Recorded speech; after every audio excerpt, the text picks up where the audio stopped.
नमस्कार दोस्तों, स्वागत है आप सभी लोगों का आपके अपने देश के चैनल में। शुरुआत कर रहे हैं ब्लॉग की सीरीज़ में, एक न्यू ब्लॉग की, जो कि आपका रिलेटेड है फैंटेसी ऐप। तो ये फैंटेसी ऐप क्या होता है, कैसे काम करते हैं।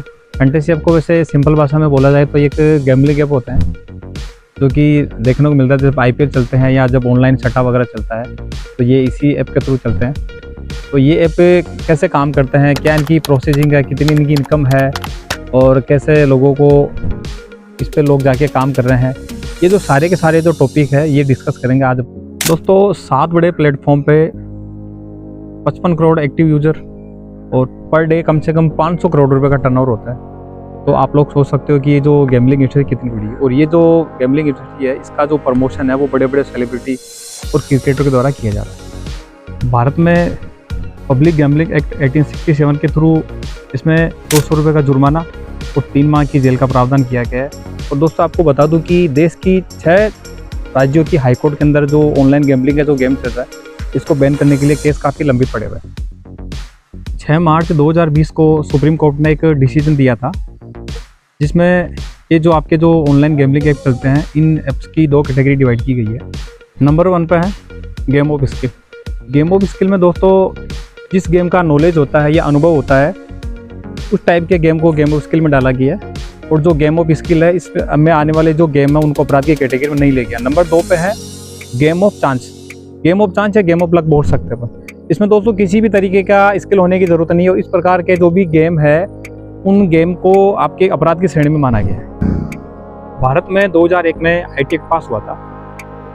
लोगों को उम्मीद थी कि इस IT एक्ट में भी कुछ कानून बनेगा, लेकिन दोस्तों ऐसा कुछ हुआ नहीं है। ये एक्ट बनने के बाद में जो ऑनलाइन गैम्बलिंग में जितना भी पैसा जा रहा है, उसमें से लगभग 80% पेमेंट वो ऑनलाइन मीडियम के थ्रू से जा रहा है। दोस्तों देश में सबसे ज़्यादा तो सट्टेबाजी होती है वो क्रिकेट पे होती है। 2013 में IPL फिक्सिंग के बाद में लोढ़ा कमेटी की 38 मीटिंगें होने के बाद में लोढ़ा कमेटी ने ये सिफारिश की थी कि जो क्रिकेट है, क्रिकेट गेम है, क्रिकेट से संबंधित जो भी ऑनलाइन ऐप चल रहे हैं, उनको ऑनलाइन बेटिंग में डाल देना चाहिए।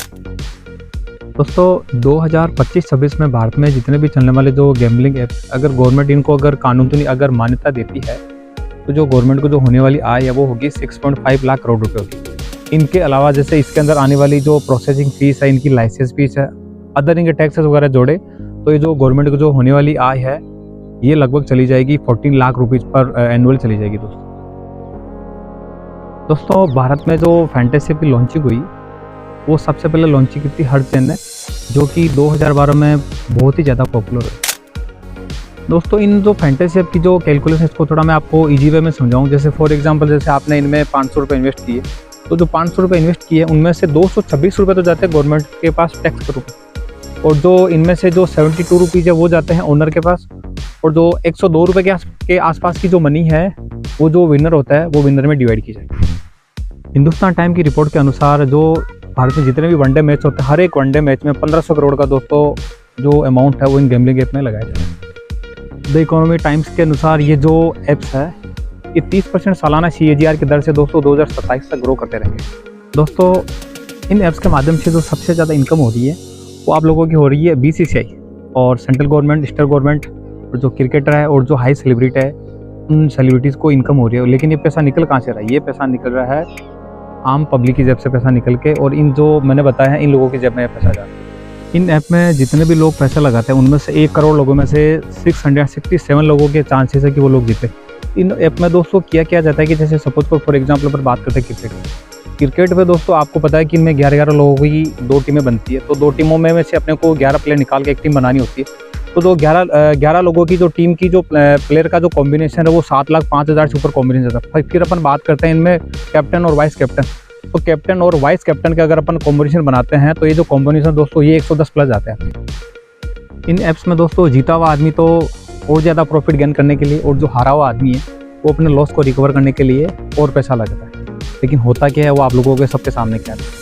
फिर जो अपने भारत में जो छोटे बच्चे हैं, जो 18 साल से जिनकी एज कम है, वो बच्चे क्या करते हैं, अपने जो पेरेंट्स हैं, मदर फादर है, उनके ID कार्ड या डॉक्यूमेंट्स लेके और उनके डॉक्यूमेंट्स को लगा के ये जो छोटे बच्चे हैं, ये भी इसके धीरे धीरे एडिक्ट होना शुरू हो चुके हैं। दोस्तों इन ऐप्स पे अभी जो फिलहाल इंडिया में जो एक्टिव यूजर्स है, वो उनकी जो संख्या वो है लगभग 20 करोड़ के आसपास। 2027 तक ये संख्या बढ़ के आप लोगों के 50 करोड़ के आसपास हो जाएगी।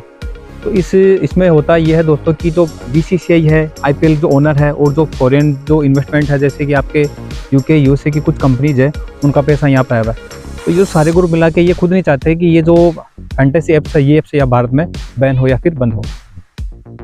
अमेरिकी साइकेट्रिक एसोसिएशन और WHO के ICD-11 ग्रुप ने ये दोनों ग्रुप है क्या है कि दोस्तों जो अपने जो मस्तिष्क की बीमारियां उन पर डीपली स्टडी करते हैं। वर्ल्ड के जितने भी साइकेट्रिक के डॉक्टर हैं वो डॉक्टर जो इनके द्वारा दी गई जो गाइडलाइन उसको फॉलो करते हैं। तो इन दोनों ग्रुप ने क्या किया है कि ये जो इस जो गेम्स की जो एडिक्शन है उस एडिक्शन को इन दोनों ग्रुप्स ने मिलकर क्या किया है, आपके जो ड्रग्स की और जो अल्कोहल की जो एडिक्शन है उसके एज ए कंपेयर रख के इन्होंने इनकी तुलना की। इन दोनों ग्रुपों की स्टडी में ये पाया गया कि जो इन गेम में जो पैसा लगाने की जो आदत है या एडिक्शन है, उस एडिक्शन को आपके जैसे एक तो जो बंदा अल्कोहल यूज़ कर रहा है और जो ड्रग का यूज़ कर रहा है उनके बराबर इसको कंपेयर किया गया। तो अपन इसको सिंपली बोल सकते हैं कि जो गेम में पैसा लगाने की जो आदत है उसको एक तरीके से इन्होंने नशा बताया।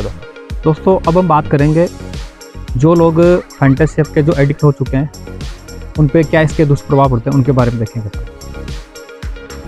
ट्रांसलेशन साइकेट्री की रिपोर्ट के अनुसार जो लोग ज़्यादा जुआ खेलते हैं उनका जो दिमाग में जो तंत्रिका आवेग का जो संचरण होता है, वो जो संचरण की जो दर है वो कम हो जाती है। मतलब इसका असर उसके दिमाग पे होता है कि उनकी जो सोचने समझने की विचार करने की जो क्षमता है वो दोस्तों धीरे धीरे कम होना शुरू हो जाती है। अकेले तमिलनाडु स्टेट में इन ऐप्स की वजह से अभी तक दोस्तों 40 लोगों ने आत्महत्या कर ली है, और जो बाकी के जो स्टेट है उनका डेटा तो भी आप लोगों को पता ही नहीं है। तो आप लोग सोच सकते हो कि ये जो ऐप्स है ये अपने लिए कितने खतरनाक है। ना अपने लिए, ना कि अपने लिए, बल्कि जो किसी भी परिवार के एक आदमी ने इन ऐप्स में पैसे लगा रखे हैं, उनके जो परिवार उन पे भी इन ऐप्स का पूरा दोस्तों बहुत जिम्मेदारी है कि वो जो परिवार के जो मेंबर है उनको कहीं इन ऐप्स की वजह से नुकसान ना हो जाए। ये नुकसान दोस्तों कैसे भी हो सकता है, शारीरिक भी हो सकता है और आप लोगों के मानसिक भी हो सकता है और आर्थिक रूप से भी हो सकता है। दोस्तों आपको अगर हमारा वीडियो अच्छा लगा हो तो हमारे चैनल को लाइक कीजिए, शेयर कीजिए और सब्सक्राइब कीजिए। मिलते हैं अगले ब्लॉग में, तब तक के लिए नमस्कार। जय श्री श्याम, जय श्री राम।